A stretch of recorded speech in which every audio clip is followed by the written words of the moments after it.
Tell us something that always makes you smile. Well, our cats. How many? We've got 4. What? So That's greedy.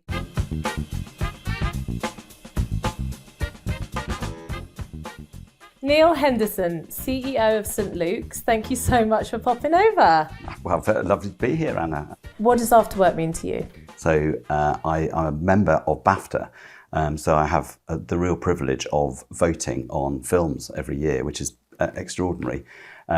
Lucky you, that sounds amazing. It is. I mean, that's properly involving October to January. The BAFTAs are in early February. That is voting and watching season. And storytelling in film, and then in relation to advertising, links so beautifully. Yeah, what you realise actually when you watch film after film after film is just how important premise is. You know, if that film hasn't got you within 10 minutes, then you're thinking, should I spend any more time with this? So something like The Banshees of Inisherin, 2 lonely men on an island, they've known each other for years, they always talk, and then one man says, never talk to me again. And if you do, I'm going to cut my fingers off. You've got to watch that film, aren't you? You know, so premise is really interesting, A for brands, but also for agencies. It's something we talked about at St Luke's the other day. It's not just what's the promise to clients, but what's the premise of the agency. Okay, so you have a Jesse Pinkman quote on your Twitter X profile. I'm not going to say it, you're going to say it because I'm going to get it wrong. Yes, whatever you think is going to happen, the exact reverse opposite is actually what happens, is what he says. Okay, and so unless you have a penchant for crystal meth production, can you explain to me why that's important to you?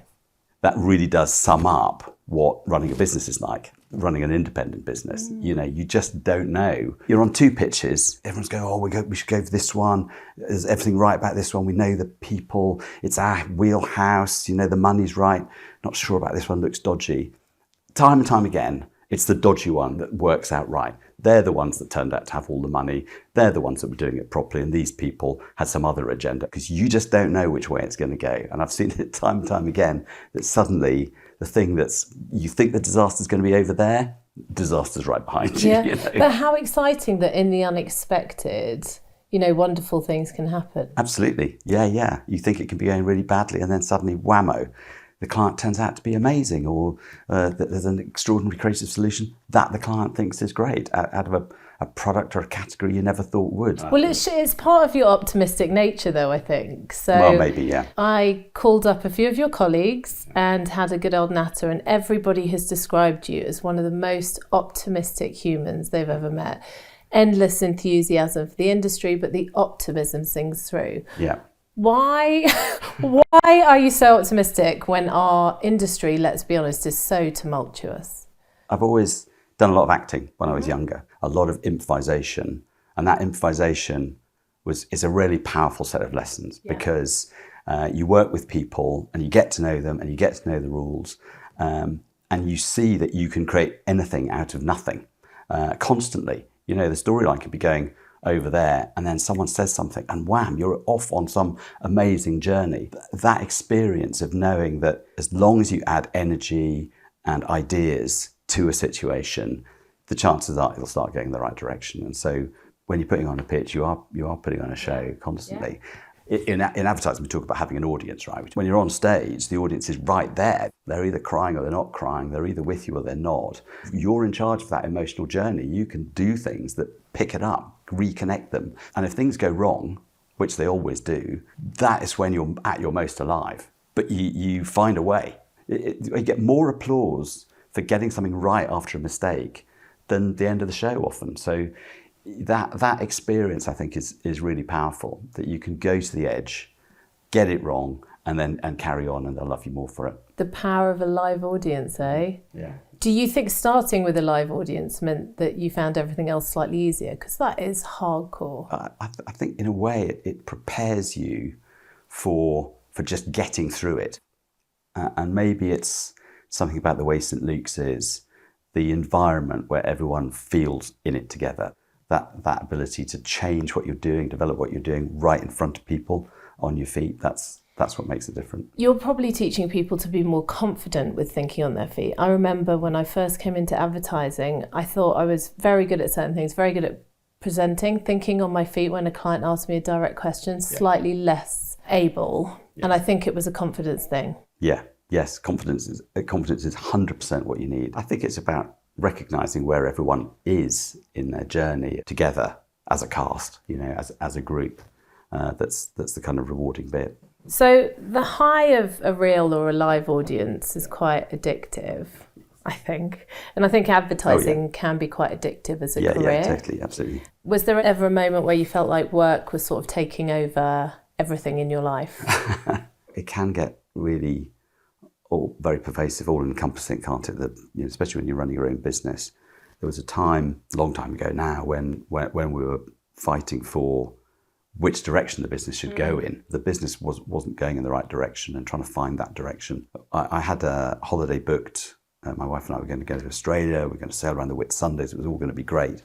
But things weren't resolved. We had to cancel that. So we resolved that in the end, but it really got in the way, I think. And a year later, I took a sabbatical. So St. Luke's in those days, extraordinary, had a month paid sabbatical. Amazing. And I look back, I took 5 weeks off at that point, and I so needed it. I look back, and we went to Tibet. We went to the holy mountain there, walked up Mount Kailash, 2,000 meters, got to the top, and we were really elated. But my wife turned around and said, "Why are you crying?" And there was tears running down my face, just really, but I didn't feel like I was crying. It was just all coming out. I couldn't stop.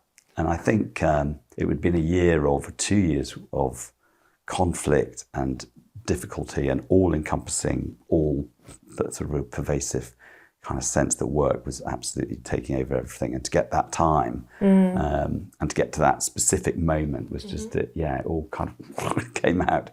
I would like to see more companies putting time into, it is good for you to take a chunk of time off. Or it totally is. It is good for you to go and see art exhibitions when you can't afford to because there's a cost of living crisis. So it's almost like personal progression budgets. Yes, absolutely. Well, we have a thing called Make Yourself More Interesting Fund. Have I told you about that? No, tell me about that. We've had it for 28 years. Everyone gets £200 a year to go and learn whatever they like. Not advertising stuff. One, you get new insight coming into the company you don't expect. People go and learn yoga, and then you sort of get an instruction about wellness that you wouldn't get from a focus group. Well, it frees you up to make a decision about what you're interested in and what you like, which nobody ever has time to do anymore. And it nudges you to do it. Yeah. When we met the other week, talked about splitting your life into buckets. Oh, yeah. Yes. So that the work bucket doesn't just take over, but there's work, family, friends, education, finances, and you split it out and you sort of work out how to move each forward in a meaningful way, which is just great life coaching. Absolutely. Yeah. So I'm going to start. Oh, you said absolutely do it if you don't do it. We get so obsessed with, we always get overall with one thing. So it's obviously work, whatever it is, becomes the thing, and you spend all your time. And the rest of things, you go, well, I can sort that out later. But, 3 months can go by, 6 months later, a year can go by, and you haven't sorted those things. So it's really important to go, okay, friends, family, health, wealth, 8, 9, 10 things, and write an objective for each of those and say, what am I doing next to make sure that I hit that objective? And it's just that simple act of setting it all out just moves, and it just means that everything's moved on. That way of working is really interesting because it's almost applying like business logic to your life. Yeah, absolutely. It just prompts you to think about things and have conversations with people that you wouldn't otherwise get around to. But if you've made that little commitment to yourself to get an ISA and put money in it, then you'll go and, I better go and find out how those things actually work, and you'll go and do it. I've heard from your dear friends and colleagues that 20 minutes before a pitch, and you're not the only one to do this, you focus on arranging perfectly the pens and furniture, because it's not unusual to feel when there's nothing else you can do, you want to assert some control. That's not actually. No. Go on then. Tell me why. Tell me why. I'd say that because that's a bit of sort of perfectionism. I'm not there, with the perfect angle of the pencil. What I'm thinking about is what is going to be the experience of the client as they walk in the room. The client's going to walk in, and how is that moment going to be? And what's it going to be like? What's the experience of this pitch going to be like? And have we got everything that's going to make that smooth and inspirational? And if it's not there, then you could do all of this work and it could just be killed because there's something wrong about the way it's been set up. Martin James always tells a brilliant story about chocolate in a meeting, and you've got to have anything chocolatey, or any food really, has got to be close to the client so they can actually reach it. Oh, yeah.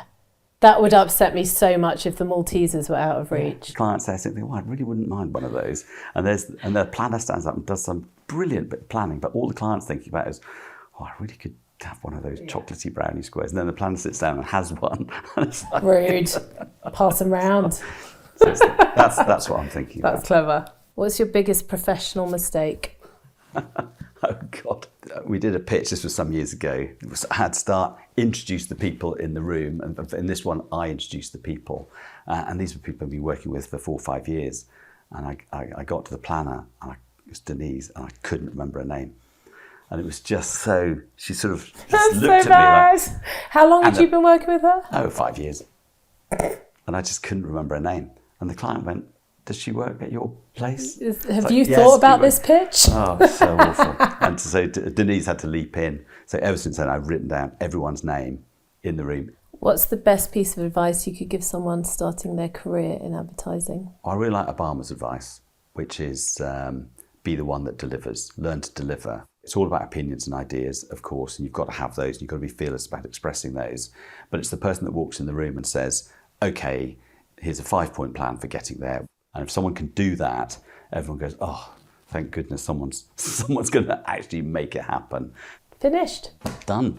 That was great. Cards down. Thank you very much. Thank you very much. Thanks for coming, Neil. Have you been to Tibet? Do you know anything about Tibet? No, funnily enough, I haven't been to Tibet, Neil. Tibet? Have many people been to Tibet? I don't know. Maybe you need 5 weeks off. It takes a long time.